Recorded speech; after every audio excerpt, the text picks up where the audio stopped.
At some stage, it will come back up. So from that perspective, if I'm right, then I'm making insane amount of money on it. But if I'm wrong, then I'm not losing too much money. So heads I win and tails I do not lose much. So whenever you start out in the stock market, one of the key things that you will be told is that go and invest your money in blue chip companies and invest in large companies, right? That is the simple advice that people give you. This advice is not incorrect. In fact, I also give similar advice, but you need to take a more nuanced point of view on this entire game. And I'll explain you why. Because what happens is that if you're investing in India's top 50 company, which are called as Nifty 50 companies, these companies will have the biggest market cap. So they are already very big. If you go and invest your money in these top 50 companies, then yes, these are slightly safer companies to invest in, but they will not grow at a massive pace because their market cap is already so big.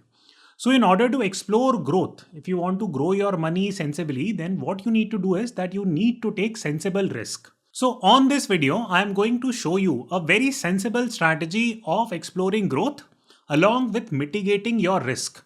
Because if you go outside top 50 companies, you are taking on higher risk. So you need to figure out a way to mitigate it.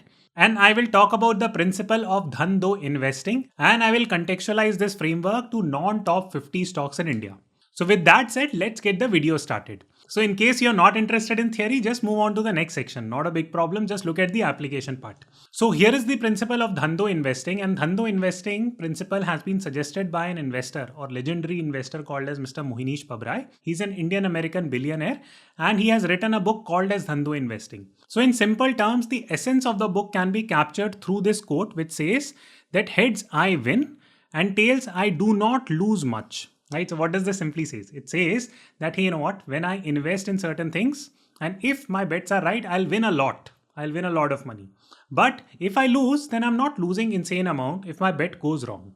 So that is the entire essence behind Dhando investing. And essentially, in simple terms, it's a risk mitigation framework or risk mitigation philosophy, which I'll explain it to you by using some examples. So for this, let me first and foremost take you to NSE's website, and here you will see some really interesting things about Nifty Next 50 companies, right? When you go to Nifty 50 companies, these are the largest ones. Then comes the Nifty Next 50. So here you can download the list of stocks, and this is what the list of stocks would look like. And if you actually click on this tab, download methodology, what you will see is that you will see this particular chart. Here is something very interesting that is happening in Nifty Next 50 index. So what you will see is that the total return 5-year CAGR is 14.85%. Now this is much better than Nifty 50 stocks, no doubt about that. But also in order to make this 14.85% returns, you are taking higher risk because you are moving to non-top 50 companies in India. So if you are a beginner, you might be thinking that, okay, you know what, Akshat, I'm a beginner. I'm not sure how to invest in these companies.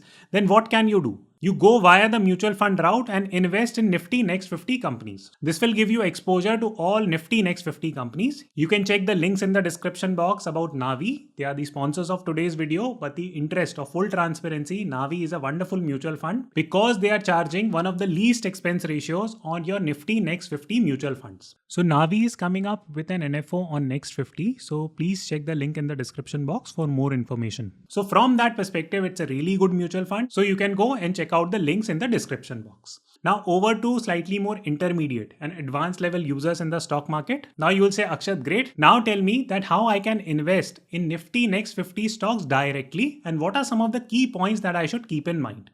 Okay, so here are specific strategies for you. So let me share 3 specific strategies with you, and this is a list of Nifty Next 50 stocks. So I'll pick examples from these stocks and show you 3 specific strategies here. So the first strategy is that you can identify some stocks that are at a great buying level and are great stocks to begin with. So what do I mean by that? Here is the example of great stocks such as HDFC AMC in the market, which is a great stock and it is available at a very good price. So first and foremost, why do I say that HDFC AMC is a great stock? Because of a wide range of reasons, I have been speaking about it, but let us very quickly run through the numbers.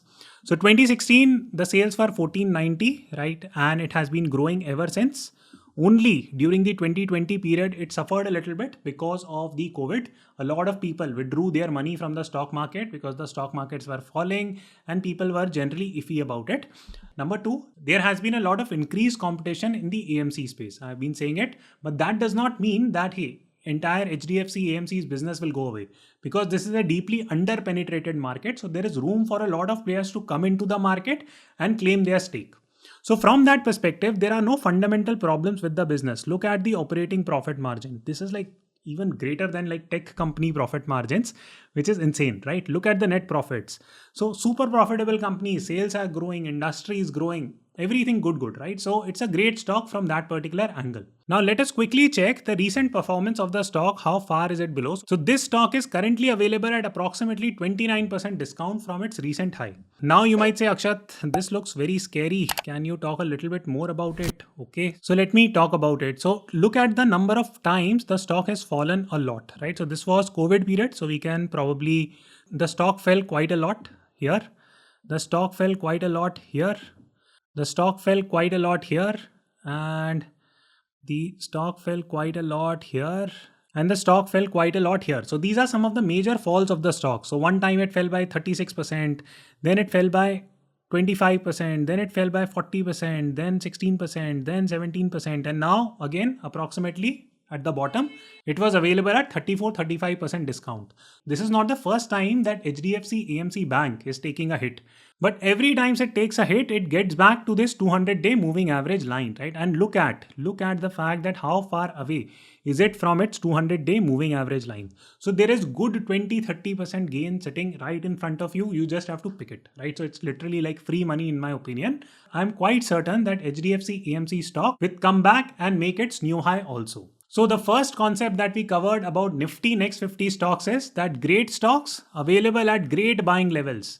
Why great buying levels are important? Because this removes your risk, right? This brings down your downside. So even if I'm wrong about it, and if I'm buying HDFC AMC here and it falls by 10%, then do you think that this company will become dust? No, it will not, right? It will come back up. At some stage, it will come back up. So from that perspective, if I'm right, then I'm making insane amount of money on HDFC AMC. But if I'm wrong, then I'm not losing too much money. So heads I win and tails I do not lose much. Now comes the second example, which is great stock, growth play, but expensive. Now what do I mean by this? Let us understand the story of Avenue Supermart or D-Mart. All of us understand that D-Mart has been a great stock. It has been a great stock. It has given massive return. The company's performance has been outstanding. It has a brilliant entrepreneur who is growing this company like anything. So from that context, I don't even need to show the financials, but I'll just quickly do it just for fun. Now here are the numbers for D-Mart. 2012, 2000 crore, then 3000, 4000, by 1000 crore it is growing, right? And now it is sitting at 28,000 crore. Like, this is madness, right? The amount of growth this company has shown, right? Same goes for net profit. Super impressive company. We don't even need to look at anything beyond this from that perspective. Now, what happens with these type of companies is that these type of companies are never available at a discount. I myself have been looking at D-Mart since COVID times, and I've always resisted buying D-Mart by saying that, you know what, this is just like too expensive. I can't buy it. And the stock kept on going up and up and up. So yeah, so always these type of high growth stocks look super expensive. And even I have a very hard time buying these type of stocks. Not because the fundamentals are bad. Fundamentals are great, but they are never available at a good price. So here, for example, here is the chart for D-Mart and look at the falls, the recent falls. So 20% fall here. Then you had another big fall here by roughly 20%. And now you have another big fall from the top by roughly 20%, right? So now what I finally realized is that, you know what, this stock always moves up after massive falls. There is no way this stock is not moving up. So I have started taking positions in this stock. Important point to note with this second strategy is that you must be very careful in terms of aggregating it, because there might be a situation that this stock might come down a lot because a lot of premium has been associated with it. So if it misses its earning target, and if you have invested the entire amount that you had to invest in Avenue Supermart, then you will have a very hard time averaging it down. So what I'm doing with these type of stocks is that I'm investing 50% of my money that I had to on Avenue Supermart. So I'll invest it in the next 7-10 days from that angle. And then if it falls below, I'll keep on monitoring the performance and I will invest 25% more. Unless it has shown a correction of more than 60%, I'm not going to invest my final amount up until that point in time. So what that does is that gives me downward averaging benefits. So this is the second strategy. Very easily you can use that. Now the third strategy is that you identify decent firms. These are not like companies like HDFC AMC with immense growth potential, or something like Avenue Supermart. But these are decent companies, but they are deeply discounted. For example, right now, if you take a look at something like SAIL, right, I'll show you the numbers. The stock is deeply discounted right now. If you take a look at Colpal, Colgate Palmolive, I made a separate video on this. You can check it there. Deeply discounted stock. We are not expecting these stocks to become rockets and compete with like something like DMart. No, they are just available at massive discounts. So let me talk about SAIL. So here are the numbers. Current price is 106 and book value is 128. So it is available lower than its book value. So discounted. Now, is there some problem with the firm? Absolutely not. So look at the revenues, sales. Look at the revenue numbers constantly growing. Look at the profits constantly growing. Look at the net profits constantly growing and positive. Now, what could be a potential problem with SAIL is twofold. Number one is that this is a PSU, government has major holding in it. Now that can lead to a lot of regulatory changes and profit extraction, bunch of different things. So we don't know about the growth prospects of the firm. Second key thing is that this is a commodity driven stock. So if there is a general decline in the supply or supply shock in the economy, macro changes, then something like SAIL will get hit hard. But right now, is it a very good stock? Absolutely. Am I investing more money? Yes, I'm investing more money in SAIL. I have said it previously also on multiple of my videos. I am bullish on steel as a commodity. So this is the story with SAIL. Similarly, if you go and analyze something like Colgate Palmolive, let me just quickly take you through the PE numbers of Colgate Palmolive. So here are the PE numbers, right? The PE is 37. Tell me, like last time the PE was 37. Never. Almost like go back to even 2017, you will not find the PE number to be 37. So the stock is available at a deeply discounted PE ratio right now. And again, any problem with revenues or sales? No, it's not showing like massive growth, but it's not as if that it has not shown profits. Profits are also good. Sales is also high. So from that perspective, it's a great stock to own. Just own it. When it gets to its normal PE, sell it off and make money. So this is the simple strategy that you can use. So 3 strategies that we discussed. Number 1, identify great stocks that are deeply discounted. For example, HDFC EMC. Second, identify growth companies that have shown a recent decline. For example, DMart, Avenue Supermart. Number 3 is stocks that are okay, not that great, but available at deeply discounted prices like Colgate Palmolive or SAIL. These are the type of stocks that you should be holding in Nifty Next 50. And again, if you're a beginner or if you don't have time to all this analysis, go and check out Navi's Nifty Next 50 mutual fund. They have very low expense ratio and that can help you out a lot. So from that perspective, I hope that you enjoyed this video. Please give it a thumbs up. That would mean a lot to me and I will see you tomorrow. Mutual fund investments are subject to market risks. Read all scheme related documents carefully.